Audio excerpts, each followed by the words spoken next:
Ever like stopped in your tracks just to watch, I don't know, a squirrel go nuts for an acorn? Or maybe caught a glimpse of like a cool bird you don't see every day? Yeah, It's easy to forget, like how much life is actually buzzing around us, even in the city. That's biodiversity in action. right. And today we're going deep on why it matters, like really It matters. really does. So buckle up because this deep dive takes us into some serious policy, Canada's 2030 nature strategy, to figure out what's at stake for, well, all of us. Absolutely. And don't worry, we're not just going to throw jargon around. We're going to break it down, make it real, and even sprinkle in some surprisingly down-to-earth gardening wisdom from those plant gurus over at Kew Gardens. Sounds good. Okay, so first things first, this 2030 nature strategy thing, it lays out just how much of the planet's natural inheritance is right here in Canada. Get this, Right. over 70% of the world's intact ecosystems. That's ours. We're talking massive areas practically untouched by, us. And get this, 20% of the world's fresh water, also Canada. We're practically swimming in the good stuff. And that's huge, not just for us, but for, well, Everyone. Exactly. Canada's kind of a big deal in the global biodiversity picture, wouldn't you yeah, say? totally. We're holding on to this, treasure chest of natural resources, and what we do here, it echoes across the planet, seriously. The health of our boreal forests, wetlands, those massive oceans, it creates ripples everywhere. And, it's not just about feeling warm and fuzzy inside because we like nature. This directly impacts everybody's well-being. Yeah. And the alarming thing is how fast we're losing it all. Biodiversity loss, it's happening faster now than, ever before in human history. Yeah, and it's easy to get stuck on the species disappearing thing, which is, huge, obviously. Yeah. But the report gave this example, right, of a naturalized channel, basically, a stream, in Oakville, Ontario. Oh, interesting. And they didn't just, bulldoze a ditch. They actually designed it to work with nature, mimicking a natural stream and everything. Right. And guess what? What? This one little stream that almost wasn't is saving the city something like $1.2 to $1.4 million every year just in stormwater management compared to, a boring old concrete channel. See, this is what I'm talking about, biodiversity. It's not just pretty scenery. It's the air we breathe, the water we drink, even the food on our plates. It's the foundation of, everything. Our economy, our health, the whole shebang. Losing it isn't just sad, it's downright dangerous. For sure. Okay, so we've established Canada's got this incredible natural wealth, right? But this report, the 2030 strategy, gets real about the challenges too. Straight up says there's a lack of coordination within the government itself. Oh. Yeah, and then there's the whole issue of, how do you put a dollar value on a forest or a wetland? Right. It's tough to get people to care about something when you can't even say this is worth X amount of dollars. And honestly, getting bogged down in all that bureaucratic stuff can be kind of a buzzkill. It can be. But, and this is crucial, recognizing those roadblocks. That's the first step to actually solving them. That's a good point. It's complex, right? Figuring out how to put a concrete value on a healthy ecosystem. Yeah. How to get different government departments on the same page. These are things every country struggles with. It underscores just how interconnected this whole challenge really is. Solely. You hear that phrase, you can't manage what you can't measure. Well, we're still figuring out how to measure something as massive and complex as biodiversity. It's a process. We need a whole new language for talking about nature, right? One that even economists and politicians can get behind. Kind of, yeah. And that's where, you see things like this census of environment popping up. It's all about creating a system, a standardized way to gather environmental data. Yeah. They're even using this thing, it's called the UN System of Environmental Economic Accounting. Yeah. Right. But it's cool, though, because the whole point is to make the invisible visible. We can actually start to put numbers on things like, okay, how much is clean water from a wetland actually worth? What's the economic benefit of a forest sucking up all that carbon? So we can finally say, see, nature, totally worth investing in. Exactly. Okay, but I got to ask, before we get too deep in the policy weeds here, what are we doing about all this? What's Canada actually doing to protect all this nature we've been talking about? Well, this 2030 strategy, it's got some pretty ambitious goals, I'll give it that. Get this, they want to protect 30% of Canada's land and oceans by 2030. Ambitious, right? Oh, that's a lot of nature. It is. And it's not just about drawing lines on a map either. They also talk about shifting to more sustainable industries, which is huge, and recognizing that, and this is key, Indigenous communities need to be leading the way in conservation. Yeah, I was going to say, the whole indigenous leadership thing comes up a lot in this document, doesn't it? Yeah. Like that fact that globally, 80% of biodiversity is on indigenous managed lands. Clearly, they're onto something. It's not an accident. We're talking about cultures that have been practicing sustainable living for centuries, generations passing down this deep knowledge about their ecosystems, how to live in balance. That's what we're talking about when we say traditional knowledge systems. It's powerful stuff. The report gave this example, the Metis Nations work with bison restoration, which is, amazing on its own, but the way they described it was so powerful. It's not just about bringing back a species, it's about restoring a relationship, that cultural Yeah. connection to the land. Exactly. And that connection, that understanding that we're part of this web of life, not separate from it, that's something we can all learn from. And it's not just about protecting these vast wilderness areas.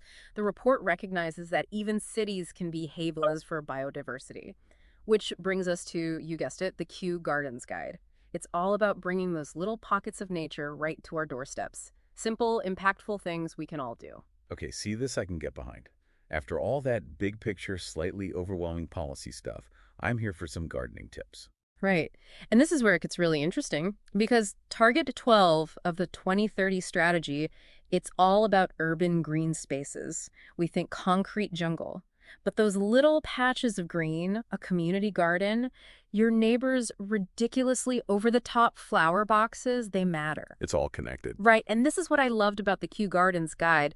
They're all about embracing a little wildness. Let a corner of your yard just go. Plant stuff that attracts bees and butterflies. Put out a little bird bath. It's like they're saying, chill out, let nature do its thing. So we're talking about that individual action thing again, right? Yeah. Like, I can plant some flowers in my postage stamp-sized balcony and actually contribute to something bigger. Exactly. And that's powerful, Yeah. Because it's not just about relying on governments to figure it all out. We all have a part to play in creating these little pockets of biodiversity, and they do add up. It's like, okay, we get it. Biodiversity is valuable, but how do you actually measure that, in a way that actually makes people pay attention? Right. And this 2030 strategy totally gets into that. They're trying to nail down how to put a concrete value on nature, which, let's be honest, has always been a head-scratcher. Because how do you put a price tag on a pristine forest? Right. Or a coral reef that's teeming with life? Exactly. But they're working on it. They're developing new tools, frameworks, trying to capture those ecosystem services we were talking about. Remember, those things nature just does. Clean air, clean water, all that good stuff. The things we kind of take for granted until they're gone. Exactly. So they're trying to integrate those values into decision-making, like this census of environment thing. That's a big part of it. Using this standardized system to actually put a dollar value on those services. So it's like, finally, we can go to the people in charge and be like, see, look, investing in nature, it's not just the right thing to do, it's the smart thing to do. It is. And honestly, that's huge because that gets people on board who might not care about, the plight of the bumblebees. But it's important to remember that this goes way beyond just dollars and cents. Right. It's about recognizing that nature has this inherent value, that all those living things out there, they matter. Which brings us all the way back to that, awe-inspiring feeling we were talking about at the beginning, that connection to nature. Exactly. The 2030 strategy, your little balcony garden. Yeah.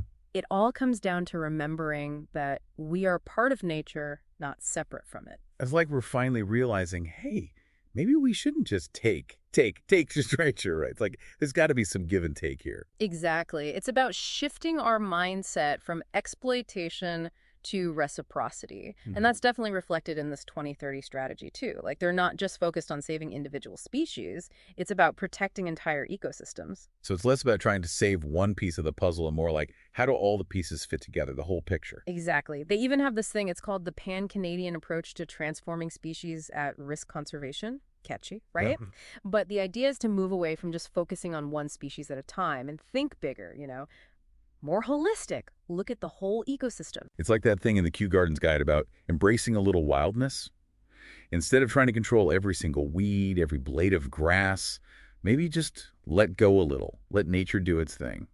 And that idea, right, letting go of control a little, applies to how we manage biodiversity on a larger scale, too. Like the report talks about how the feds, the provinces, the territories, they all got to get on the same page. Because right now, it's kind of like everyone's working on their own little section of the puzzle, and no one's looking at the whole picture. Totally. We need that big picture thinking, a united front.